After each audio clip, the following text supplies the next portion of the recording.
नमस्कार दोस्तों, ये वीडियो एटोयल कंपाइलेशन फॉर मेंस का पार्ट है। आप प्लेलिस्ट में जाके एटोयल की वीडियोस पेपर वाइज और टॉपिक वाइज देख सकते हो। और अगर आप दिसंबर 2019 के बाद की वीडियोस को देखना चाहते हो तो वीडियो के नीचे मौजूद ज्वाइन बटन की सहायता से आप मेंबरशिप को ज्वाइन कर सकते हो। चलिए डिस्कशन स्टार्ट करते हैं। आप जीएस पेपर 3 के इस टॉपिक से आर्टिकल को रिलेट कर सकते हो। आर्टिकल को डिस्कस करने से पहले आप मुझे एक टर्म का मतलब बताइए। काफ़ी बार हम ये टर्म डिस्कस करते हैं, global supply chain. Global supply chain का क्या मतलब है? आप एग्जांपल समझिए। 1985 से पहले यूएसए की कोई कंपनी है, मान लीजिए नाम है एबीसी।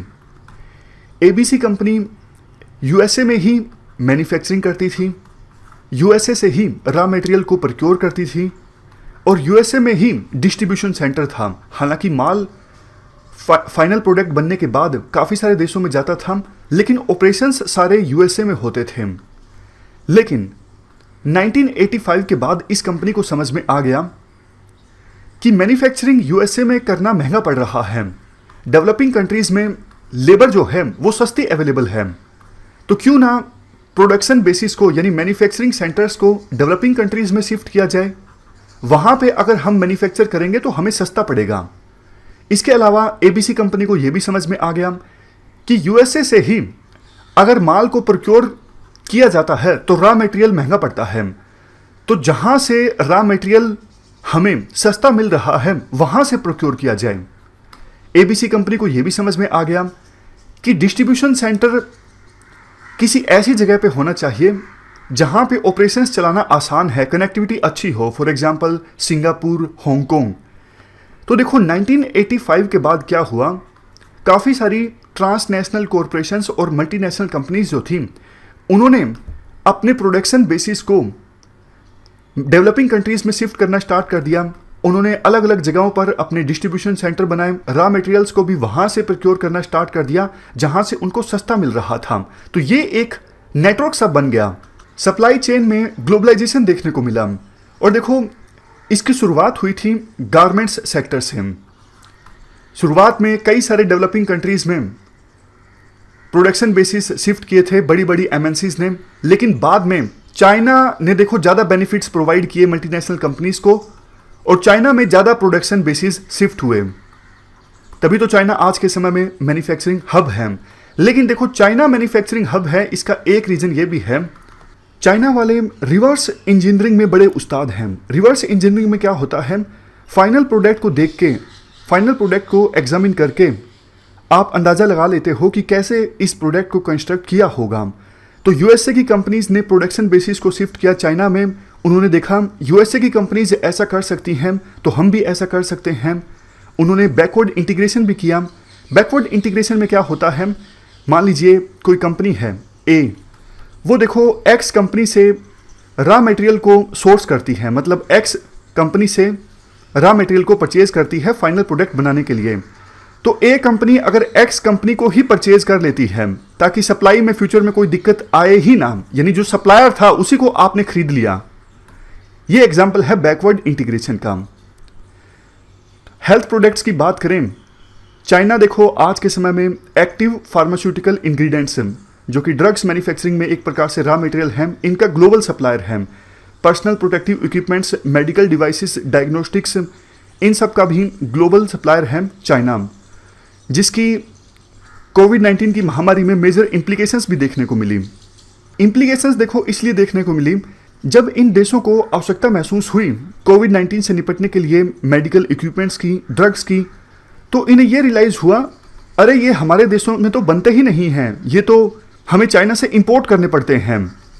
तो धीरे धीरे करके विभिन्न देशों ने डिसीजंस लिए अपने ही देश में इन मेडिकल इक्विपमेंट्स और ड्रग्स की मैन्युफैक्चरिंग करने के लिए। जैसे यूके के प्राइम मिनिस्टर ने कंपनी मैन्युफैक्चरर्स को कहा कि आप अपने देश में वेंटिलेटर्स प्रोड्यूस कीजिए ताकि कोविड-19 के पेशेंट्स को राहत पहुंचाई जा सके।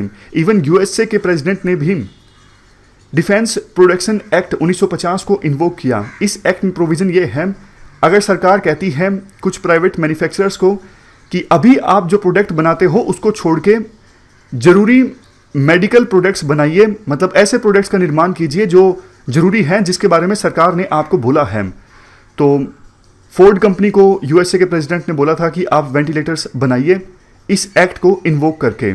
इवन फ्रेंच हेल्थ मिनिस्टर ने भी कहा अगर आवश्यकता पड़ती है तो सरकार वैक्सीन कंपनीज को टेक ओवर कर लेगी, वैक्सीन कंपनीज को नेशनलाइज कर लेगी।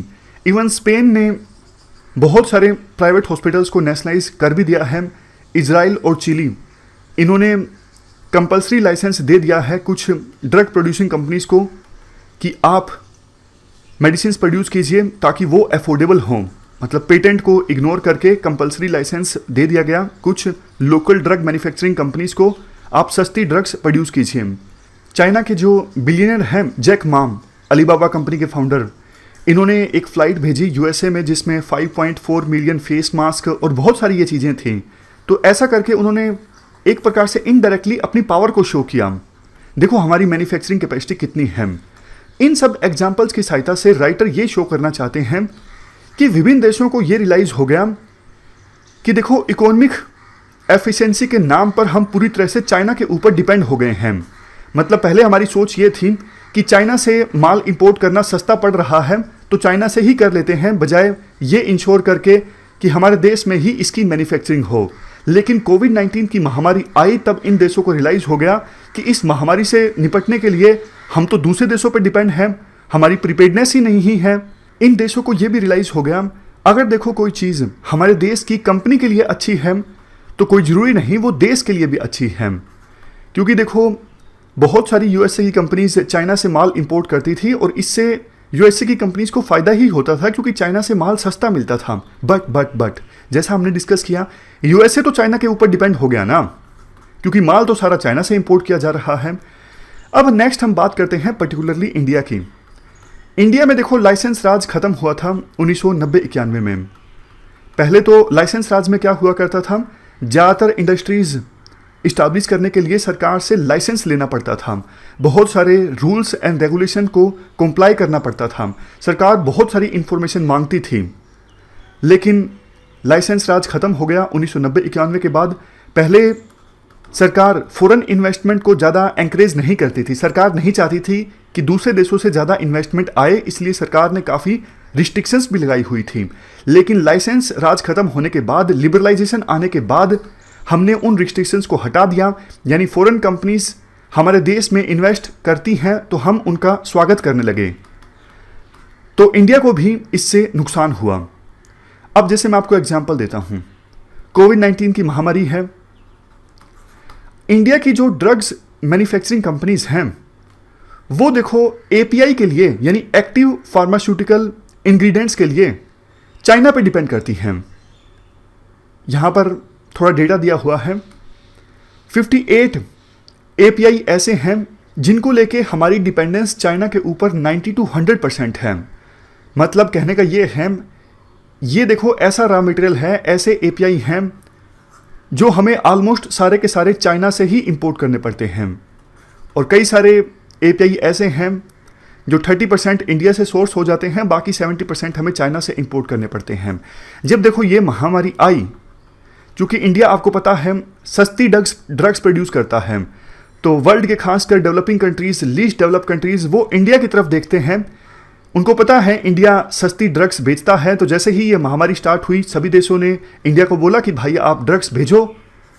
इंडिया की कंपनीज ड्रग्स कैसे भेजें, क्योंकि ड्रग्स को मैन्युफैक्चर करने के लिए तो एपीआई चाहिए।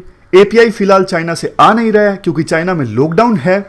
तो हमें भी समझ में आ गया कि एपीआई के लिए चाइना के ऊपर डिपेंडेंसी तो ठीक नहीं है, समझ गए। दूसरी चीज़ देखो ये हुई, जब लाइसेंस राज था तो सरकार प्रॉपर इंफॉर्मेशन मांगा करती थी इंडस्ट्री से कि आप कितनी मैन्युफैक्चरिंग करोगे एक साल में, आपके पास कितना स्टॉक है। मतलब बहुत ज़्यादा इंफॉर्मेशन सरकार विभिन्न कंपनी से मांगा करती थी। सरकार को पता होता था कि कौन सी कंपनी के पास कितना स्टॉक है, कितनी मैन्युफैक्चरिंग कोई कंपनी कर रही है। बट आज के समय में सरकार को कुछ पता ही नहीं है। जब हमें ventilators, personal protective equipment, mask, इन सब की कमी महसूस हुई तो शुरुआती दौर में तो सरकार को यही नहीं पता था कि हमारे देश में कितने वेंटिलेटर्स हैं, कितने पर्सनल प्रोटेक्टिव इक्विपमेंट है। अगर देखो सरकार के पास सारी जानकारी होती है तो उसी हिसाब से सरकार पॉलिसी बना लेती है ना, कि हमें कितने और ज़्यादा प्रोक्योर करने की आवश्यकता है। सरकार एडवांस में प्रोक्योर कर सकती है, लेकिन लाइसेंस राज है नहीं और इसलिए सरकार के पास कोई भी इंफॉर्मेशन है नहीं। राइटर देखो ये बोलते हैं कि मेरा कहने का मतलब ये नहीं है कि लाइसेंस राज अच्छा था, मेरा कहने का मतलब ये है एटलीस्ट सरकार के पास इंफॉर्मेशन जरूर होनी चाहिए ताकि ये जो अभी इमरजेंसी आई है इस इमरजेंसी से इफेक्टिव ढंग से निपटा जा सके। एक और एग्जांपल राइटर देते हैं, हमारे देश में देखो टेस्टिंग किट्स नहीं मैन्युफैक्चर हो पा रही है। क्यों? क्योंकि हमारे पास रीएजेंट्स नहीं है। रीएजेंट्स मतलब एक ऐसा सब्सटेंस या फिर मिक्सचर जिसका इस्तेमाल होता है केमिकल एनालिसिस में।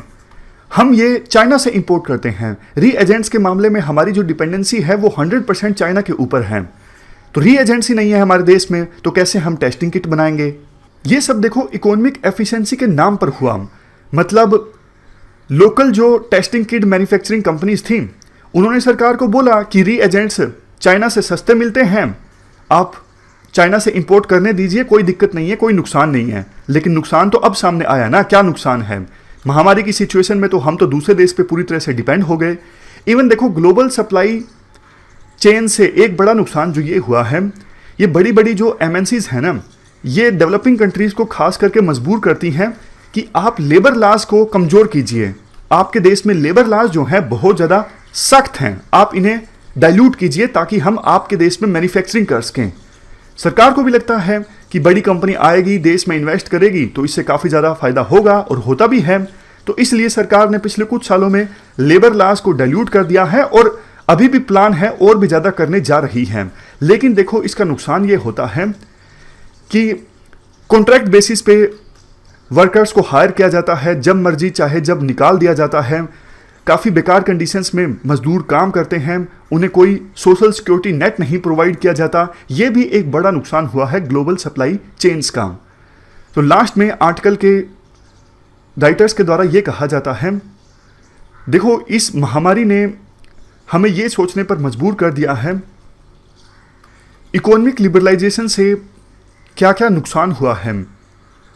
तो हमें इन सब चीज़ों को एनालाइज करना चाहिए ताकि फ्यूचर में अगर किसी भी प्रकार के क्राइसिस इमर्ज होकर आते हैं तब हम पहले से तैयार रहें। इस डिस्कशन में फिलहाल इतना ही है। Thank you very much for discussion.